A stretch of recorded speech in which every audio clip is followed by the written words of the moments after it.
What if yung song na wala siyang instruments, puro vocals lang. Hindi na makalaya.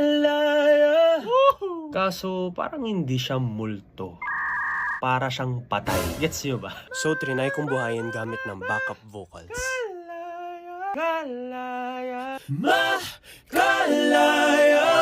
Kaso wala yung multo talaga. Hinahanap ko yung multo. Feeling ko yung reverb yun. Lagyan kaya natin. So, ito na yung final result with reverb. Dahang nililibing ng buhay. Hindi na makalaya.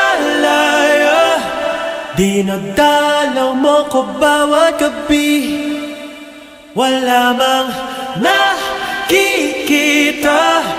Haplos mo'y ramdam pa rin sa dilim ng damdamin ko. Hindi mo ba